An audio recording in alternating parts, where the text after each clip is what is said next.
आज़ाद Jammu Kashmir bar council, supreme court bar, high court bar, district bar के वकला कायदीन की मुश्तरका press conference. वकला कायदीन ने आज़ाद कश्मीर में जॉइंट अवामी एक्शन कमेटी की 29 नवंबर की कॉल और हुकूमती नुमाइंदों के बयानात पर तशवीश का इजहार करते हुए कहा कि मसाइल और मुतालबात के हल के लिए पुरअमन एहतजाज की हिमायत करते हैं, और अगर एहतजाज की आड़ में शर पसंदी और तसादुम की तरफ तहरीक को ले जाया गया तो हम इसकी हिमायत नहीं करेंगे। इन ख्यालात का इजहार vice chairman bar council Aqab Hashmi advocate ने कश्मीर प्रेस क्लब मीरपुर में प्रेस कॉन्फ्रेंस से खिताब करते हुए किया। उन्होंने कहा कि हुकूमत वक्त से कहता हूँ कि हल तलब मसाइल को मुज़ाकरात के जरिए फौरी हल किया जाए। रावला कोर्ट में वज़ीर हुकूमत की तरफ से फायरिंग के वाक़े की मजम्मत करता हूँ। उन्होंने कहा कि वकला कायदीन हुकूमत को मामलात की यकसुई के लिए अपनी खिदमात पेश करते हैं। रियासत का किरदार माँ जैसा होना चाहिए। अपनी अयाशियों के लिए मरात में आए रोज इजाफा किया जाता है, लेकिन आम इंसानों के मसाइल पर कोई तवज्जो नहीं दी जाती। सदर सुप्रीम कोर्ट बार जावेद नजम उल साकिब एडवोकेट ने कहा कि वकला आइन और कानून की बालादस्ती पर यकीन रखते हैं। माजी में भी हुकूमत की तरफ से नाफिज करदा काले कानून के खिलाफ हमने तहरीक शुरू की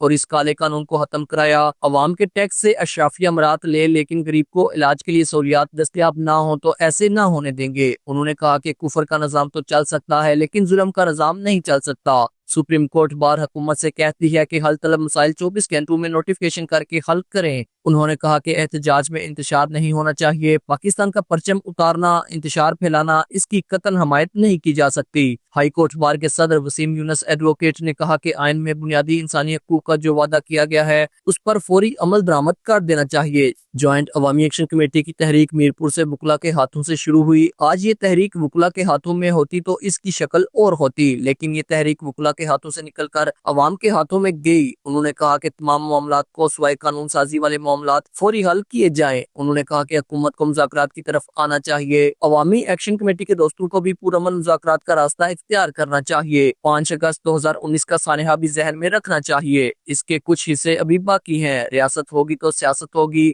रियासती ढांचे को देखना चाहिए। अवामी हकूक और बुनियादी इंसानी हकूक का आइन में दर्ज है, वो बगैर किसी एहतजाज के अवाम को मिलने चाहिए। सरकारी अयाशियां कम होनी चाहिए। आज आजाद कश्मीर के अंदर सियासी जमातों को कमजोर किया गया। आज लीडरशिप बेतौकीर हो चुकी है, उन्हें इस्तेमाल नहीं होना चाहिए। पुरअमन एहतजाज की हिमायत करते हैं। सदर district bar Chaudhry Mahmood Palakvi advocate ने कहा कि रियासत है तो हम हैं। मैं वज़ीर आज़म से कहता हूँ कि चार्टर ऑफ डिमांड में दर्ज जायज मसाइल फौरी तौर पर हल किए जाए और लीडर लोगों को धमकाने वाले बयानात से गुरेज करें। इस मौका पर मेंबरान बार काउंसिल वसीम साबर एडवोकेट, राजा नदीम खान एडवोकेट, तारक बशीर एडवोकेट, सगीर हैदर जलाल एडवोकेट, चौधरी यासर हुसैन एडवोकेट भी मौजूद थे। शिराज अली रचियाल, जेके न्यूज, मीरपुर, आजाद कश्मीर।